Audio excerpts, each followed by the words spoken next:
ಇವತ್ತಿನ ದಿನ ಪಾಲಕ್ನ ಬಳಸ್ಕೊಂಡು ಒಂದು ಹೆಲ್ತಿಯಾಗಿರುವಂಥ ಟೇಸ್ಟಿಯಾಗಿರುವಂಥ ಕರ್ರಿಯನ್ನು ಮಾಡೋದು ಹೇಗೆ ಅಂತ ತೋರಿಸ್ತಾ ಇದ್ದೀನಿ. ನೀವು ನೋಡಾದ್ಮೇಲೆ ಖಂಡಿತವಾಗ್ಲೂ ನೀವು ಮಾಡ್ಕೊತೀರಾ, ಅಷ್ಟು ರುಚಿಯಾಗಿರುತ್ತೆ.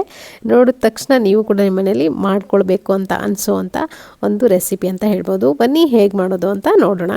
ನಾನಿಲ್ಲಿ ಒಂದು ಕಟ್ಟಾಗೋಷ್ಟು ಪಾಲಕ್ ತೊಗೊಂಡಿದ್ದೀನಿ. ಫ್ರೆಶ್ ಆಗಿರುವಂಥ ಪಾಲಕ್ನ ಕ್ಲೀನಾಗಿ ವಾಶ್ ಮಾಡಿಕೊಂಡು ಇಟ್ಕೊಂಡಿದ್ದೀನಿ. ಸಣ್ಣದಾಗಿ ಕಟ್ ಮಾಡ್ಕೊಳ್ತಾ ಇದ್ದೀನಿ, ನೋಡ್ತಿರ್ಬೋದು.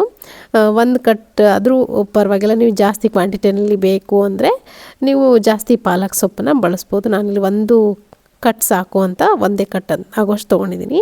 ಇದಕ್ಕೆ ಒಂದು ಬೌಲ್ ಆಗೋಷ್ಟಿನಲ್ಲಿ ಬೇಯಿಸಿರುವಂಥ ಕಡಲೆಕಾಳನ್ನು ತೊಗೊಂಡಿದ್ದೀನಿ. ಇವಾಗ ಮಾಡೋದು ನೋಡೋಣ. ಒಂದು ಕಡಾಯಿ ಬಿಸಿ ಇಟ್ಕೊಂಡಿದ್ದೀನಿ. ಇದಕ್ಕೆ ಸ್ವಲ್ಪ ಎಣ್ಣೆಯನ್ನು ಹಾಕ್ಕೊಳ್ತಾ ಇದ್ದೀನಿ. ಹಾಕ್ಕೊಂಡು ಇದಕ್ಕೆ ಎಣ್ಣೆ ಕಾದ್ಮೇಲೆ ಒಂದು 4 ಲವಂಗ ಹಾಕ್ಕೊಳ್ತಾ ಇದ್ದೀನಿ. 1-2 ತುಂಡಾಗೋಷ್ಟು ಚಕ್ಕೆ ಹಾಕ್ಕೊಂಡಿದ್ದೀನಿ. ಜೊತೆಗೆ ಒಂದು ದೊಡ್ಡ ಗಾತ್ರದ ಈರುಳ್ಳಿನ ಸಣ್ಣದಾಗಿ ಕಟ್ ಮಾಡ್ಕೊಂಡು ಹಾಕ್ಕೊಂಡಿದ್ದೀನಿ. ಹಾಗೆಯೇ ಒಂದು ಟೊಮೆಟೊ ಕೂಡ ನಾನಿಲ್ಲಿ ಕಟ್ ಮಾಡ್ಕೊಂಡು ಹಾಕ್ಕೊಂಡಿದ್ದೀನಿ. ಇದನ್ನೆಲ್ಲವನ್ನು ಚೆನ್ನಾಗಿ ಫ್ರೈ ಮಾಡ್ಕೋಬೇಕು ಸಾಫ್ಟ್ ಆಗೋವರೆಗೂ. ಈರುಳ್ಳಿ ಹಾಗೆ ಈ ಟೊಮೆಟೊ ಏನಿದೆ ಸಾಫ್ಟ್ ಆಗಬೇಕು ಅಥವಾ ಟ್ರಾನ್ಸ್ಪರೆಂಟ್ ಆಗೋವರೆಗೂ ಫ್ರೈ ಮಾಡಿಕೊಂಡ್ರೆ ಸಾಕು. ಇದ್ರ ಜೊತೆಗೆ ನಾನಿಲ್ಲಿ ಪಾಲಕ್ ಸೊಪ್ಪೇನು ಕಟ್ ಮಾಡಿ ಇಟ್ಕೊಂಡಿದ್ನಲ್ಲ ಅದನ್ನು ಕೂಡ ಹಾಕ್ಕೊಳ್ತಾ ಇದ್ದೀನಿ. ಅದು ಕೂಡ ಅಷ್ಟೇ ಸಾಫ್ಟಾಗಿ ಫ್ರೈ ಆಗಬೇಕು. ಅದೇನು ಜಾಸ್ತಿ ಸಮಯ ತೊಗೊಳ್ಳಲ್ಲ. ಪಾಲಕ್ ಸೊಪ್ಪು ಹಾಕಿದ ತಕ್ಷಣವೇ ಸಾಫ್ಟ್ ಆಗಿಬಿಡುತ್ತೆ. ಸ್ವಲ್ಪ ಉಪ್ಪು ಹಾಕ್ಕೊಂಡು ಫ್ರೈ ಮಾಡಿಕೊಂಡ್ರೆ ಬೇಗನೆ ಎಲ್ಲ ಸಾಮಗ್ರಿಗಳು ಕೂಡ ಬೇಗ ಫ್ರೈ ಆಗಿಬಿಡ್ತವೆ. ನಾನಿಲ್ಲಿ ಸ್ವಲ್ಪ ಉಪ್ಪನ್ನು ಕೂಡ ಸೇರಿಸ್ಕೊಂಡು ನೀವು ನೋಡ್ತಿರ್ಬೋದು. ನೋಡ್ತಿದ್ದಂಗೆ ಪಾಲಕ್ ಸೊಪ್ಪೆಲ್ಲ ಕರಗಿಬಿಡತ್ತೆ. ಅದರಿಂದ ನೀರು ಕೂಡ ರಿಲೀಸ್ ಆಗುತ್ತೆ. ಅದೇ ನೀರಲ್ಲೇ ಈ ಈರುಳ್ಳಿ ಟೊಮೆಟೊ ಎಲ್ಲ ಸಾಫ್ಟಾಗಿ ಬೇಯುತ್ತೆ. ನೀವು ಮುಚ್ಚಿ ಕೂಡ 1-2 ನಿಮಿಷ ಬಿಡ್ಬೋದು. ಆವಾಗ ಸಾಫ್ಟಾಗಿ ಆಗಿರುತ್ತೆ ಎಲ್ಲವೂ. ಇದಕ್ಕೆ ನೋಡಿ ಒಂದು 4 ಹಸಿಮೆಣಸಿನ್ಕಾಯಿನ ಕೂಡ ನಾನಿಲ್ಲಿ ಸೇರಿಸ್ಕೊತಾ ಇದ್ದೀನಿ. ಅದು ಕೂಡ ಅದ್ರ ಜೊತೆಗೇ ಬಾಯ್ಲ್ ಆಗಬೇಕು. ಇವಾಗ ಇದು ಆಗಿದೆ, ಇಷ್ಟ ಆದರೆ ಸಾಕು. ಇದನ್ನು ಇವಾಗ ಮಿಕ್ಸರ್ ಜಾರ್ಗೆ ಟ್ರಾನ್ಸ್ಫರ್ ಮಾಡ್ಕೊಳ್ತಾ ಇದ್ದೀನಿ. ಪೂರ್ತಿ ತಣ್ಣಗಾದ್ಮೇಲೆ ಟ್ರಾನ್ಸ್ಫರ್ ಮಾಡ್ಕೊಳ್ಳಿ. ಟೇಸ್ಟಿಯಾಗಿರುವಂಥ ಹೈ ಪ್ರೋಟೀನ್ ರೆಸಿಪಿ ಅಂತ ಹೇಳ್ಬೋದು. ಇದಕ್ಕೆ ಸ್ವಲ್ಪ ಕೊತ್ತಂಬರಿ ಸೊಪ್ಪು, ಗೋಡಂಬಿಯನ್ನು ಹಾಕಿ ನುಣ್ಣಗೆ ರುಬ್ಕೊಂಡಿದ್ದೀನಿ. ಇದನ್ನು ಸೈಡಲ್ಲಿ ಎತ್ತಿಟ್ಕೊಂಡು ನಾನಿಲ್ಲಿ ನೋಡಿ 250 ಗ್ರಾಮಷ್ಟು ಪನ್ನೀರನ್ನು ಕಟ್ ಮಾಡಿ ಇಟ್ಕೊಂಡಿದ್ದೀನಿ. ಕುಕ್ಕರಲ್ಲಿ ಮಾಡ್ಕೊಳ್ತಿರೋದ್ರಿಂದ ಕುಕ್ಕರ್ಗೆ 1-2 ಸ್ಪೂನ್ ಆಗೋಷ್ಟು ಎಣ್ಣೆ ಹಾಕ್ಕೊಂಡು ಬಿಸಿ ಇಟ್ಕೊಂಡಿದ್ದೀನಿ. ಚೆನ್ನಾಗಿ ಕಾದಾದಮೇಲೆ ಒಂದು ಒಗ್ಗರಣೆಗೋಸ್ಕರ ಒಂದು ಈರುಳ್ಳಿನ ಸಣ್ಣದಾಗಿ ಕಟ್ ಮಾಡಿಕೊಂಡು ಹಾಕ್ಕೊಂಡಿದ್ದೀನಿ. ಇದ್ರ ಜೊತೆಗೇ ಮನೇಲೇ ಮಾಡಿರುವಂಥ ಶುಂಠಿ ಬೆಳ್ಳುಳ್ಳಿ ಪೇಸ್ಟ್ ಕೂಡ 1 ಸ್ಪೂನ್ ಆಗೋಷ್ಟು ಹಾಕ್ಕೊಂಡು ಅದರ ಹಸಿ ವಾಸನೆ ಹೋಗೋವರೆಗೂ ಸ್ವಲ್ಪ ಹೊತ್ತು ಫ್ರೈ ಮಾಡಬೇಕಾಗತ್ತೆ. ಮೀಡಿಯಮ್ ಹೈ ಫ್ಲೇಮ್ ಇಟ್ಕೊಂಡು ಸ್ವಲ್ಪ ಹೊತ್ತು ಫ್ರೈ ಮಾಡಾದಮೇಲೆ ಇದಕ್ಕೆ ನಾನಿಲ್ಲಿ ಉಳಿದಿರುವಂಥ ಸಾಮಗ್ರಿಗಳನ್ನ ಸೇರಿಸ್ಕೊತೀನಿ. ನೋಡಿ, 1 ಸ್ಪೂನ್ ಆಗೋಷ್ಟು ಧನಿಯಾ ಪುಡಿ, ಹಾಗೆ 1 ಸ್ಪೂನ್ ಆಗೋಷ್ಟು ಗರಂ ಮಸಾಲ ಹಾಕ್ಕೊಳ್ತಾ ಇದ್ದೀನಿ. ಜೊತೆಗೆ ಅರಿಶಿನ ಪುಡಿ ಒಂದು ಅರ್ಧ ಟೀ ಸ್ಪೂನ್ ಆಗೋಷ್ಟು ಹಾಕ್ಕೊಳ್ತಾ ಇದ್ದೀನಿ.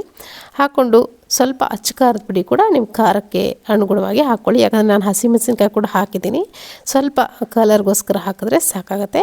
ಹಾಗೆ ನಾವು ರುಬ್ಬಿಟ್ಕೊಂಡಂಥ ಮಸಾಲೆ ಏನಿರುತ್ತಲ್ಲ ಅದನ್ನು ಕೂಡ ಸೇರಿಸ್ಕೊಂಡು ಅದೇ ಜಾರಿಗೆ 1 ಗ್ಲಾಸ್ ಆಗೋಷ್ಟು ನೀರನ್ನು ಕೂಡ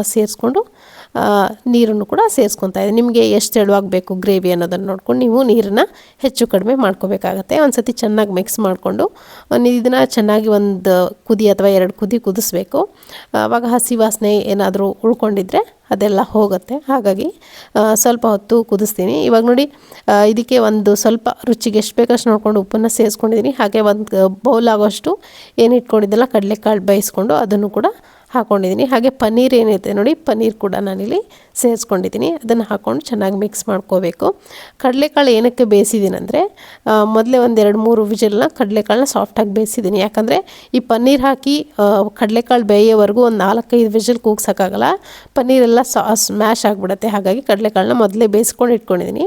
ಇವಾಗ ಒಂದು ಸತಿ ಮಿಕ್ಸ್ ಮಾಡಿಕೊಂಡು ಮುಚ್ಚಿ 1-2-3 ವಿಜಿಲ್ ಕೂಗಿಸಿದ್ರೆ ಸಾಕಾಗತ್ತೆ. ಪೂರ್ತಿ ಸ್ಟೀಮ್ ಹೋದ್ಮೇಲೆ ನಾನಿಲ್ಲಿ ತೆಗೆದು ತೋರಿಸ್ತಾ ಇದ್ದೀನಿ. ನೋಡ್ತಿರ್ಬೋದು, ಪಾಲಕ್ ಪನ್ನೀರ್ ಚೆನ್ನ ಮಸಾಲ ರೆಡಿಯಾಗಿದೆ. ತುಂಬ ಟೇಸ್ಟಿಯಾಗಿರುತ್ತೆ. ಖಂಡಿತ ನೀವು ಕೂಡ ನಿಮ್ಮ ಮನೇಲಿ ಮಾಡ್ಕೊಳ್ಳಿ. ಇದು ಪೂರಿ ಕೂಡ ಆಗುತ್ತೆ ಅಥವಾ ಚಪಾತಿ ಕೂಡ ಆಗುತ್ತೆ ಅಥವಾ ಪರೋಟ ಏನಕ್ಕೆ ಬೇಕಾದರೂ ಸರ್ವ್ ಮಾಡ್ಕೋಬೋದು. ಬಿಸಿ ಬಿಸಿಯಾಗಿರೋಂಥ ರೈಸ್ಗೂ ಕೂಡ ಇದು ಹೊಂದ್ಕೊಳ್ಳುತ್ತೆ. ತುಂಬ ಚೆನ್ನಾಗಿರುತ್ತೆ ಟೇಸ್ಟ್ ಅಂತೂ.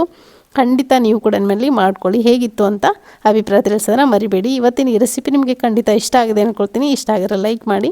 ಮತ್ತೆ ಸಿಗ್ತೀನಿ ಮತ್ತೊಂದು ರೆಸಿಪಿಯೊಂದಿಗೆ. Thank you.